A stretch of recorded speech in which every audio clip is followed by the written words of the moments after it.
Hello there, lovely people. It's Alex from Nintendo Life here, and today it is finally time for us to review Pokémon Detective Pikachu, the bloomin' film, which is a bit of a rarity for this channel, I'm sure you'll agree. Thanks to Nintendo, we were able to see an early screening of this at the Dolby screening room in Soho, London. Although, sadly, there was nothing Detective Pikachu related in the foyer or lobby or anything like that, so it felt a bit empty. Seeing as I'm the one who saw it, this review was originally written by me and has been adapted for video by me, so I've got no one else to credit except myself. In fact, I'm going to credit myself twice, why not? But anyway, that's more than enough waffling, let's dive right into things.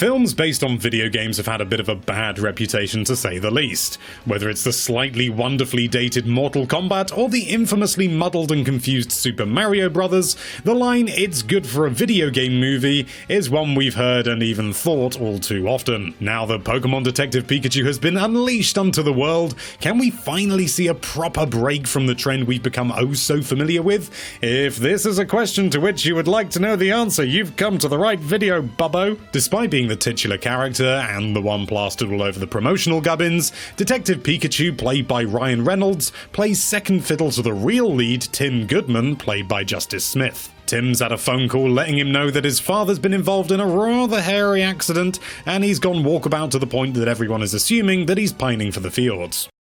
Tim's in the same boat of believing as well, but all that changes when he stumbles upon a Pikachu in his father's apartment, who just so happens to be the Pikachu we mentioned just a moment ago who's all over the promotional art. With the both of them subsequently convinced that Tim's dad is still out there somewhere, our two slightly and more than slightly hair-laden companions are off to disprove his death certificate. As far as plots go, it's not exactly Schindler's List, but it's different enough from the tried and true world-ending death laser from the sky help me non-specific superhero spiel in order to keep our attention. Smith does an excellent job of portraying Tim, keeping his character broad enough to be relatable, but not so broad that he becomes that type of character who'll get the job done or die trying. He feels like a real person, which in a world inhabited by Pokémon keeps the film just grounded enough to be on the right side of believable. As for Pikachu, well, he certainly manages to keep the spotlight on him whenever it's desired. Reynolds' delivery is spot on throughout, even if on occasion the quips and side chatter become a little bit tiresome. Thankfully, most of the time these little asides do hit their mark,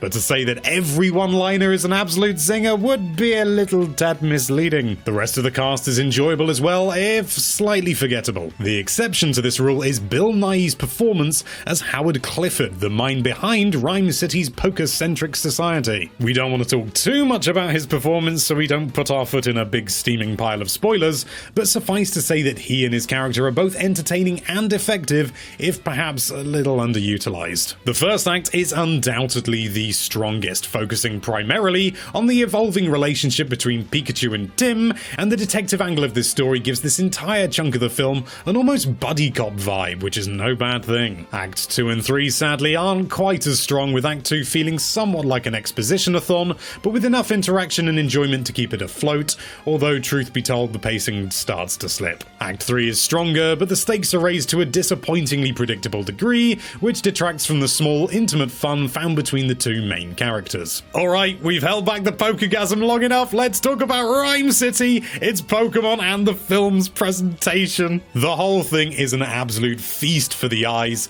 and fans of the source material will find no end to the joyous references, subtle nods, and other fan-focused bits and bobs. If that sounds like it might alienate non-fans, or perhaps those who have slightly slipped throughout the series, worry ye not, as the vast majority of these aren't required to understand what's happening on screen, and oftentimes are simply happening in the background or just establishing shots. At first, we were a little bit worried that it felt like a waste of the monster's potential, but enough displays of each monster's unique traits are shown off without it feeling like blatant fan service. In fact, it was actually slightly emotional for me personally to see so much of a series that arguably raised me in some small part realized so well in this form. The use of color is effective, if perhaps a little bit subdued. Saturation is blown out in several shots, but only for environmental objects rather than the characters or the countless joltics that litter the power lines in their adorable little way. It's a nice way to introduce the sort of unrealistic color you'd expect from a game, but without plastering it all over the things you're supposed to believe are alive,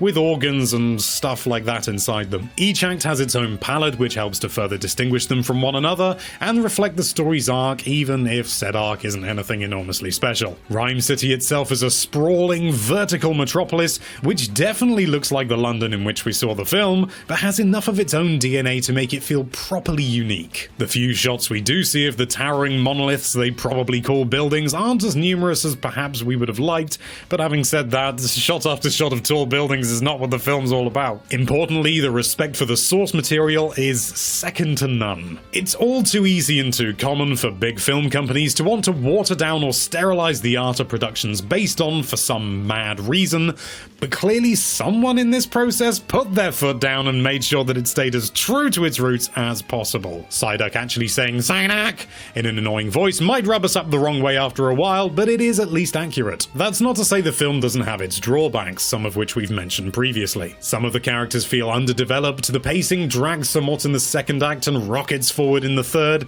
and whilst an overwhelming majority of the CGI is perfectly well executed, there were a few instances where it stood out as not actually being there when they filmed it. This was no more than just like little things like the lighting being slightly off on some of the models at some points, but even so it was just noticeable enough to break our suspension of disbelief once or twice. Luckily, the rest of the film was strong enough to pull us back in, so no harm done, eh? We're gonna say it, Detective Pikachu may well be the first properly good video game film the industry has ever churned out. It's not a perfect beast at all, and although there's certainly more here for the fans of the games, there's still enough of a good film left for those who aren't to be able to enjoy it. A few stumbles here and there for sure, but this little critter is still more than ready to take on the Elite Four.